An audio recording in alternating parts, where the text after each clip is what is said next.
Well, good evening, everyone. Welcome to Stinchfield. We begin tonight with one of the most disturbing stories I've seen in a long time. The complete and utter moral collapse of America on display in Cincinnati. Over the weekend, there was a jazz festival there. Apparently, a few of the white jazz festival goers were nearly beaten to a pulp. In fact, they were beaten to a pulp. They were nearly killed.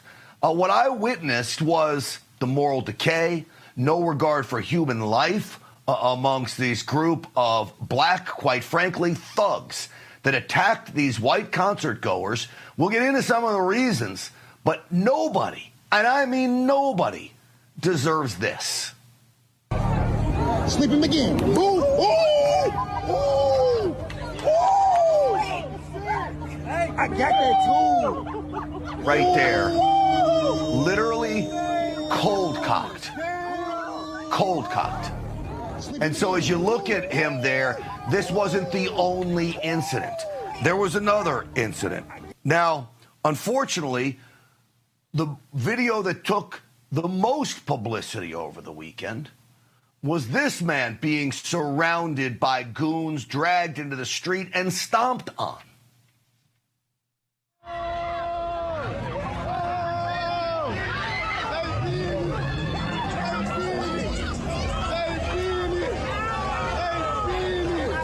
So what, folks, would warrant a response like that from the crowd? I can show you. It is about race. I believe that it's totally about race.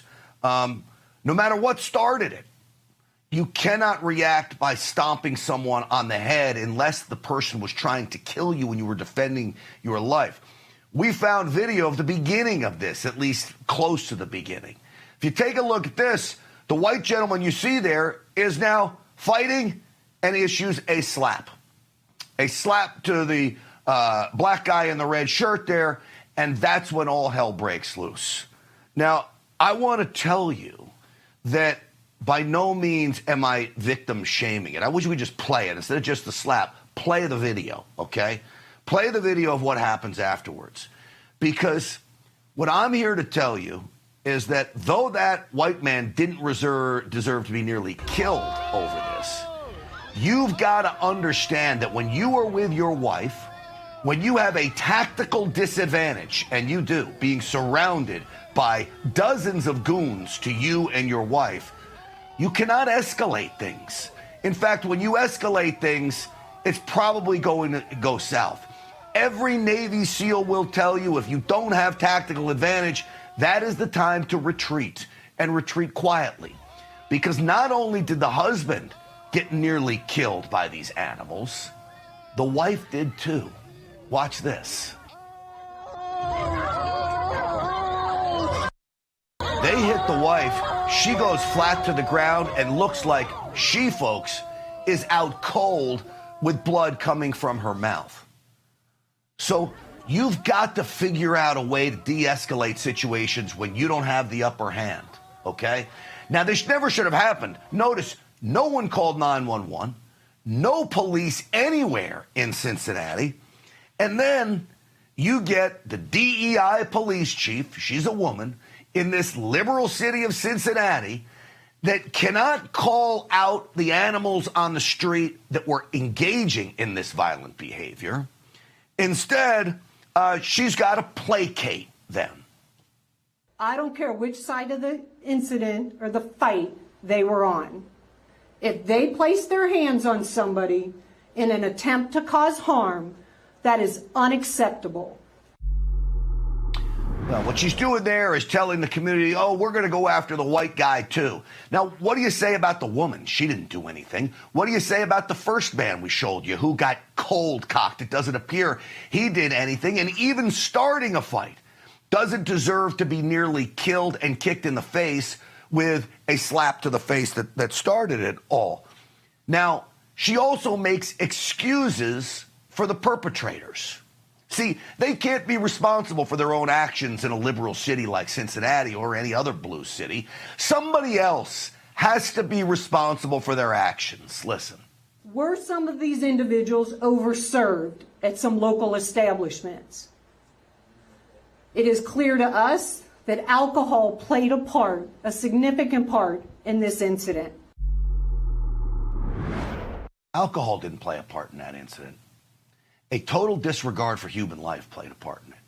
No mothers in the household, no fathers around to teach young people the difference between right and wrong, and you have a total moral collapse of society on the streets in Cincinnati. You can blame it on alcohol, but I blame it on a lot more than that. And where are the mothers and fathers to scold these kids? And quite frankly, where are the police to get things under control? Turns out they only got one 911 call. That just goes to show you that nobody there cared about the victims. Was it because they're white they don't care about them? Or they just don't care about life? I don't know. You'd have to ask them. I certainly do have my suspicions, though. It doesn't take a rocket scientist to tell you what's going on here as we watch this. So there is good news to all of this, all right? Not everybody thinks like the police chief. Listen to Brother Dre of Cincinnati. The bottom line is, man, I'm sick and tired of telling the city how to protect themselves and what you're doing with city leadership. You got one of the biggest events that come to Cincinnati and you don't have the right police in place. There should be at least 2 cops, 3 cops, 4 cops on every street corner. And let me be clear. Brother Dre there didn't just call out city leadership.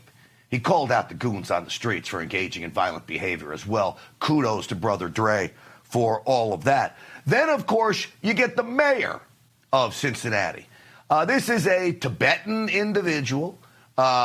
He issued a statement, didn't come out and speak about it. This is what he wrote. Let's be clear. Cincinnati is an inclusive city where all can come together to enjoy major events in our urban core. No, they can't. Not after witnessing what I just witnessed. They're not even close to doing that. J.D. Vance, our vice president, is from Ohio. He spoke out about this.